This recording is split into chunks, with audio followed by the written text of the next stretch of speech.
Kenapa kemudian pesimisme yang di-framing dalam laporan ini? Ya. Poin 1, tidak dapat melakukan dukungan dan koordinasi penyelenggaraan ibadah haji. Apa yang terjadi ini, saudaraku kepala badan dan wakil kepala badan? Ini seolah-olah apa yang dipaparkan di halaman-halaman sebelumnya ini tidak ada gunanya. Kalau Bapak kemarin hadir di kegiatan rapat kerja bersama Kemen P3 Pak, itu mungkin Bapak nangis juga dengarnya itu Pak. Ini BP Haji jadi cengeng, ini tugas pertama dan tidak bisa, ini kegagalan pertama Pak. Ini kalau kita kupas satu-satu saudaraku Daniel Simanjuntak, ini luar biasa ini. Terima kasih pimpinan yang kami muliakan, rekan-rekan Komisi 8 yang kami banggakan, Kepala BP Haji, Wakil Kepala BP Haji, dan seluruh perangkat kerja BP Haji yang saya cintai dan saya sayangi. Yang pertama, izin pimpinan, kami hanya sekedar ingin mengingatkan saja, khawatir kita lupa gitu. Ya. Saya perlu untuk membacakan kembali pimpinan ya, terkait dengan Perpres 154 ini supaya kita dengarkan bersama ya. Kita simak secara baik itu. Ada 53 pasal tapi saya cukup baca 3 pasal saja ini Pak Kepala BP Haji ya. Dalam peraturan presiden ini yang dimaksud dengan 1. Badan penyelenggara haji yang selanjutnya disebut badan merupakan lembaga pemerintah yang dibentuk oleh presiden untuk melaksanakan tugas pemberian dukungan penyelenggaraan haji. Di poin 2 itu Pak, kepala adalah kepala yang melaksanakan tugas pemberian dukungan penyelenggaraan haji. Bab 2 yang mengatur tentang kedudukan, tugas dan fungsi ya. Ini ada 3 pasal.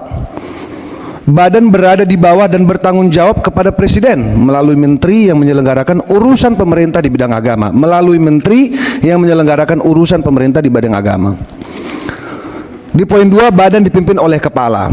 Di pasal 3, badan mempunyai tugas melaksanakan pemberian dukungan penyelenggaraan haji sesuai dengan ketentuan peraturan perundang-undangan. Izin pimpinan, itu yang kami bacakan. Sementara di laporan Pak Kepala BP Haji ini di halaman 12 Pak, ini sangat jauh dari karakteristik seorang kepala badan haji yang kami kenal. Begitu pula saudaraku Daniel Simanjuntak, seorang aktivis muda yang selalu berada di garis rakyat, tidak pernah lari dari soal-soal keumatan. Kenapa kemudian pesimisme yang di-framing dalam laporan ini ya. Poin 1, tidak dapat melakukan dukungan dan koordinasi penyelenggaraan ibadah haji. Apa yang terjadi ini saudaraku kepala badan dan wakil kepala badan?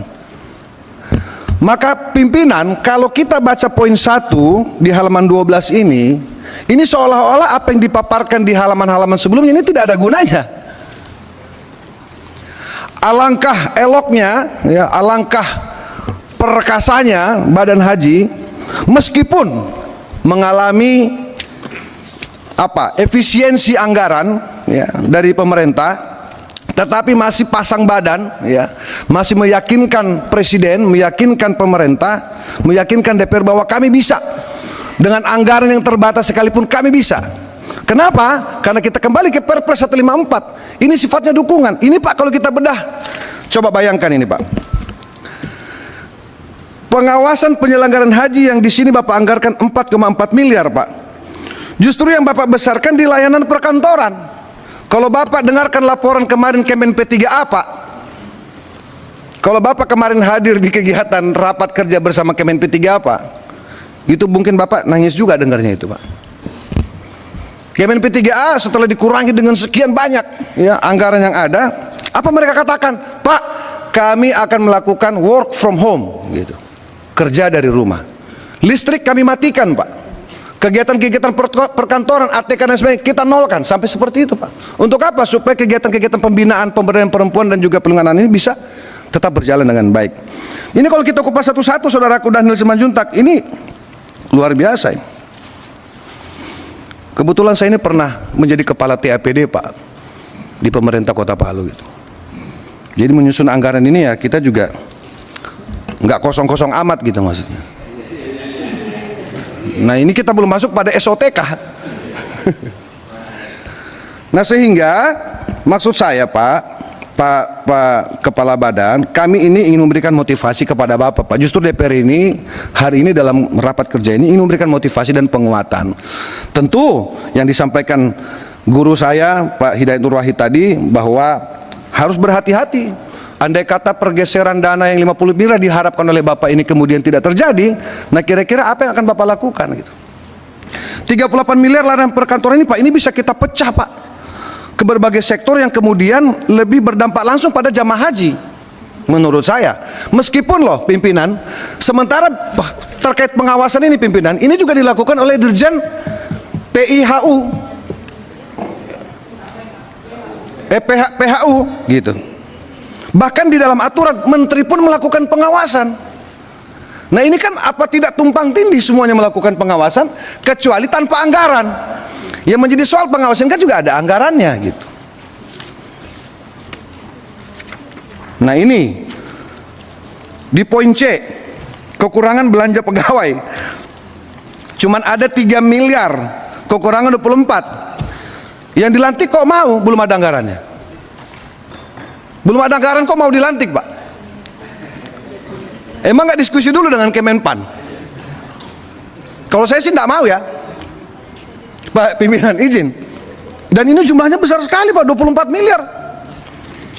Masa 38 miliar layanan perkantoran Bapak nggak mau bayar gaji orang-orang Bapak yang kerja Pak. Ini ironis Pak Kepala Badan gitu. Ini waduh, berapa halaman ini kita mau bongkar semua ini Pak. Iya, kebetulan tadi bangun pagi Pak. Jadi agak seger juga. Enggak, saya suka karena Pak Dhanil ini saudara saya, saudara muda saya ini memang luar biasa lah. Pak Kepala Badan nggak usah kita komen lagi karena salah satu kader terbaik yang dimiliki bangsa ini gitu. Tetapi Pak, kalau Bapak dengarkan hasil pertemuan kami dengan Bapak Presiden Prabowo yang dihadiri oleh seluruh pimpinan dan juga beberapa teman-teman Komisi 8 Pak Prabowo itu menaruh harapan besar loh sama BP Haji ini Pak. Besar sekali Pak. Nah kalau kemudian mohon maaf dalam tanda petik seolah-olah ini BP Haji jadi cengeng, ini tugas pertama dan tidak bisa, ini kegagalan pertama Pak. Ini kegagalan pertama BP Haji Pak. Dan kita tidak mau, DPR tidak mau BP Haji gagal melaksanakan tugas-tugas ini untuk melakukan pengawasan terhadap penyelenggaraan haji di 2025 Pak. Nah mohon kepada kawan-kawan BP Haji ini betul-betul diperhatikan Pak. Betul-betul diperhatikan. Kalau saya kutip kemarin penyertaannya Pak Menteri Agama, dulu pendiri-pendiri bangsa ini Pak, tanpa APBN kok bisa berjalan bangsa ini. Nah ini Bapak sudah lumayan 43 miliar. Sudah lumayan sebenarnya untuk lembaga baru, badan baru ini sudah lumayan Pak. Nah kita berharap tentu juga nanti mungkin melalui pimpinan ya terkait dengan 50 miliar yang tentu juga mungkin agak berat bagi Kementerian Agama yang kemarin juga mengalami efisiensi sebesar kurang lebih 14 triliun kalau saya tidak keliru. Nah, itu tentu juga menjadi PR penting buat dibahas gitu.